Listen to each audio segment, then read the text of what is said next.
안녕하세요. 김정호의 경제TV. 오늘은요, 중소기업 문제에 대해서 말씀드리고자 합니다. 우리나라의 중소기업, 어떻게 하면 강소기업이 될 수 있을까? 거기에 대한 제 나름대로의 의견입니다.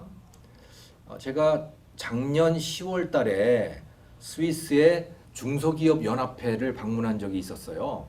제가 그 헨리 슈나이더 박사라고 하는 사람을 아는데 이분이 스위스 중소기업 연합회의 수석 이코노미스트이거든요. 그래서 스위스를 방문하는 길에 그분을 찾아뵙고 그래서 스위스의 중소기업에 대해서 이야기를 들을 기회가 있었어요.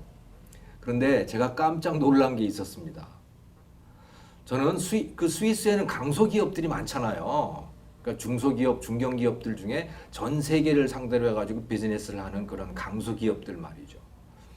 저는 그 스위스의 강소기업들은 스위스의 대기업들이 잘 돌봐주고 뭐 뒤를 봐주고 이렇게 해서 강소기업이 된 줄 알았어요. 저조차도 그렇게 생각을 했었는데 그분한테 이야기를 들어보니까요, 그런 게 아니에요. 그냥 특별히 무슨 강소기업이 되는 그런 뭐 정책이 있었던 것도 아니고 단지 스위스의 중소기업들이 그냥 세계를 상대로 해가지고 그냥 비즈니스를 한 결과인 거죠. 대기업들이 뭘 봐주고 뭐 이런 게 아니에요. 정부가 뭘 봐주고 이런 게 아니고요. 그냥 그들이 야전에서 그야말로 맨 땅에 헤딩해 가면서 성장한 결과가 바로 현재 스위스의 강소기업들인 겁니다. 그리고 흥미로운 것은요, 그 스위스 중소기업 연합회의 업무예요. 우리나라 중소기업 연합회가 하는 일은 뭡니까? 정부한테 뭐 이것도 도와달라 저것도 도와달라 해가지고서 막 그 로비하는 그런 일이잖아요. 스위스의 중소기업 연합회도 로비하는 일이 그게 업무인 것은 우리하고 똑같아요. 그런데 단지 로비의 성격이 전혀 다르더라고요. 뭐냐? 정부한테 뭘 도와달라는 게 아니고요. 정부한테 우리 손대지 말라는 겁니다. 우리 손대지 말아라. 임금이든 무엇이든 그것은 우리가 알아서 다 결정을 하고 다 할 테니 우리 중소기업들이 비즈니스 하는데 와서 참견하지 말라라고 정부를 또 의회를 설득하고 로비하는 것이 바로 스위스 중소기업 연합회의 일이더군요.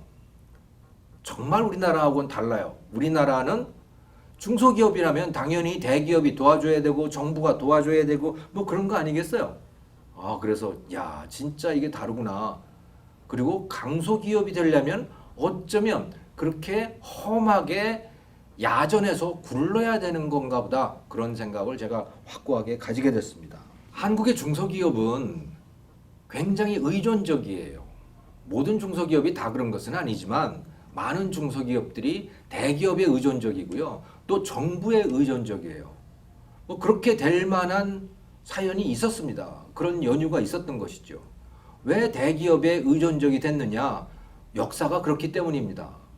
우리나라의 제조업이라고 하는 것이 처음에 부품 산업이 발전을 하고 그것이 뭉쳐져 가지고 큰 뭐 조립 공장이 생겨나고 그래서 대기업이 되고 이렇게 된 게 아니고요.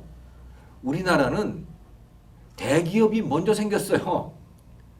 그리고 그 대기업이 중소기업을 만들어 놓은 겁니다. 이게 무슨 얘기냐고요? 예를 들어서 자동차 공장을 한번 생각을 해보시죠. 현대자동차. 부품 공장이 있어서 거기서 부품을 갖다가 조립한 겁니까? 그게 아니고요. 애초에 미국의 포드로부터 모든 설비를 다 들여온 거예요. 그래가지고 포드 부품 조립 공장을 만든 거죠. 대한민국에다가. 그럼 부품은 어디서 들어온 거냐? 그것도 다 미국서 들어온 겁니다. 미국서 들어오고 영국서 들어오고 그런 거예요. 포드에서부터 가져온 거죠. 설비도 다 미국, 영국 것들이고 그래서 조립을 해가지고 한국 시장에 내놓은 겁니다. 그 처음에는 대기업이 딱 생긴 거예요. 대기업부터 먼저 생겼어. 그리고 나서 조금 자리가 잡히면서 어떻게 됐느냐? 자, 이 부품 당신 한번 만들어 보겠어? 하고 이제 맡기는 거죠. 그러면 중소기업이 된 겁니다. 또 퇴임하는 임원들에게 당신이 나가가지고 요걸 한번 만들어서 우리한테 납품을 해봐. 그리고 그것은 수입 부품보다도 싸야 돼. 이런 과정을 거치면서 부품 중소기업들이 만들어진 거예요. 자동차뿐만이 아니고 철강도 그렇고 전자업종도 그렇고 석유화학도 그렇고 사실은 다 그렇다고 보면 됩니다. 그러니까 대기업에 의해서 중소기업이 만들어졌다. 그건 당연히 중소기업은 대기업 의존적이 된 거죠. 그렇게 출발을 했기 때문에. 자, 그런데 그럼에도 불구하고 중소기업들이 그 대기업으로부터 벗어나고자 발버둥을 치고 해외로 진출을 하고 그렇게 했다면 지금과 같은 상태가 아니었을 거예요. 그런데 중소기업들도 우리나라는 그 대기업에 안주한 곳이 많았다. 그러다 보니까 대기업 의존적인 그런 체질을 벗어나지 못했던 거죠. 그리고 그렇게 되는데 정부의 지원이라고 하는 게 또 매우 큰 역할을 하게 됩니다. 우리나라는요, 중소기업에 대해서 정부가 굉장히 지원을 많이 해줍니다. 세계에서 가장 많이 해줍니다. 여러분 잘 안 믿어지시지요? 그러면 이 그래프를 한번 보시기 바랍니다. 이것은 OECD에서 발표한 데이터거든요. 그 나라 전체 GDP 중에서 중소기업에 지원되는 정책금융의 비중이 얼마나 되는가라고 하는 것을 그 퍼센트를 보여주고 있는 거예요. 그냥 한눈에 봐도 아시겠죠? 한국 6%입니다. 그런데 이 그래프 밑에 쭉 깔려있는 그 나라들 보세요. 1% 밑으로 다 깔려있죠? 스위스도 뭐 1% 뭐 그 수준입니다. 대부분의 나라들이 스위스도 그렇고 뭐 아무튼 대부분의 나라들이 다 GDP의 1% 밑, 그게 중소기업에 대한 정책 금융이에요. 중소기업을 적극적으로 도와준다라고 하는 나라가 포르투갈인데 포르투갈이 3%입니다. 그런데 한국은 6%예요. 뭐 그야말로 독야청청. 예. 한국은 압도적으로 중소기업 지원 금융의 비중이 높습니다. 이게 금융뿐만이 아니고요. 이렇게 정책 자금뿐만이 아니고 중소기업 고유업종, 중소기업 적합업종, 동반성장 뭐 이런 거를 말하는 나라. 그리고 이것은 중소기업 말고는 못 들어가. 이런 식으로 접근하는 나라는 없어요. 한국만 그럽니다. 이건. 자, 이렇기 때문에 중소기업들은 정부 의존적이 된 거예요. 자, 중소기업을 지원하는 이유가 뭔가요?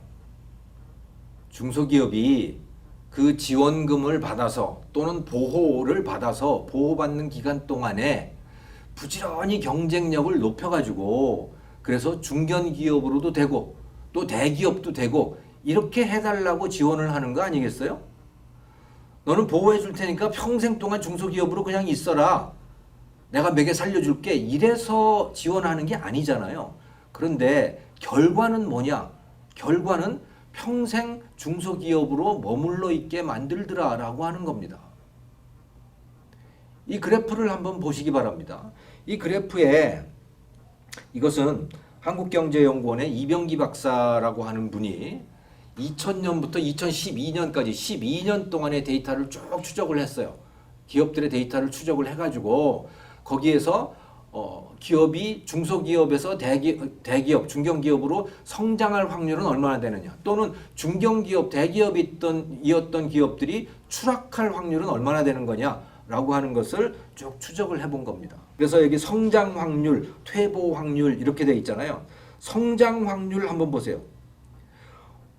50에서 99명짜리 기업이 100에서 299명짜리 기업으로 성장할 확률은 21%예요. 그러니까 중소기업과 대기업의 그 경계는 300명입니다. 자, 그런데요. 그러니까 중소기업에서 조금 더 큰 중소기업으로 성장할 확률은 21%. 그런데 100명에서 299명, 즉 중소기업에서 대기업 그 경계에 있는 중소기업들이 대기업으로 넘어갈 확률은 얼마나 되느냐? 7.2%에 불과해요. 이거는 별로 넘어가는 기업이 없는 겁니다. 하고 싶지 않은 거죠. 일단 대기업이 된 기업이 더 커질 확률은 어떻게 되느냐? 300에서 499명짜리 기업이 500에서 999명짜리 기업으로 성장할 확률은 어떻게 되느냐? 13.1%입니다. 이건 또 확 뛰죠. 그러니까 무슨 얘기냐면 중소기업이 대기업 되고 싶지 않다는 얘기입니다. 왜? 중소기업으로 있으면 좋거든요. 아니 온 사회에서 다 불쌍하다고 얘기를 해주지 뭐 정책금융 주지 뭐 그러잖아요. 근데 대기업이 되면 어떻게 돼요? 그때부터 골치 아픈 게 한두 가지가 아닌 거예요. 네, 지원금이 없어지는 건 말할 것도 없고 일단 나쁜 놈이 돼버립니다. 그때부터는 대기업이니까. 그러니까 안 클라고 해요. 안 클라고 해요. 자, 오히려 그래서 거꾸로 가려고 하는 거죠. 자, 퇴보 확률을 한번 보시기 바랍니다. 퇴보 확률. 여기에서 자, 100명에서 299명짜리가 50에서 99명 영세 기업으로 퇴보할 확률 24%. 그런데요, 300명에서 499명, 즉 이미 대기업이 되어 있는 그 기업이 중소기업, 즉 299명 밑으로 거꾸로 갈 확률이 얼마냐? 49.3%예요. 세상에. 기업이 성장하고 싶은 게 아니고요. 오히려 줄어들고 싶은 겁니다. 기업은. 줄어들고 싶어요. 중소기업이 되고 싶은 거예요. 대기업도 중소기업이 되고 싶어. 왜? 중소기업이면 다 이쁘다 그러잖아요. 중소기업이면 다 도와주잖아요. 얼마나 편해요. 그래서 이 정부의 지원책이 우리나라의 중소기업들, 우리나라의 기업들을 망치고 있다는 거예요. 지금과 같은 상황에서 한국의 중소기업은 자생력을 가질 수가 없습니다. 기업은 지원하면 안 돼요. 기업은 대기업이든 중소기업이든 영세기업이든 지원하면 안 됩니다. 기업은 그냥 스스로 커야 돼요. 못 크면 기업을 만들지 말아야 해요. 정부의 도움을 받아가지고 겨우 생존하는 그런 기업은 존재의 의미가 없는 겁니다. 그건 기업도 아니에요. 그러니까 기업이라면 모름지기 혼자 서야 되는 겁니다. 스위스의 중소기업들이 스위스 대기업에 의존하지 않고 그냥 세계로 나가듯이 대한민국의 중소기업, 영세기업들도 이제 글로벌 비즈니스로 그냥 나가야 해요. 아, 우리는 영어도 못하는데 어떡하지? 영어 배우셔야지. 어떻게 해요? 그걸 할 수 없는 겁니다.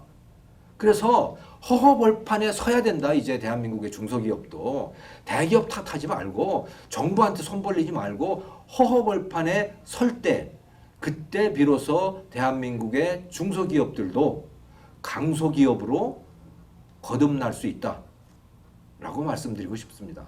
고맙습니다.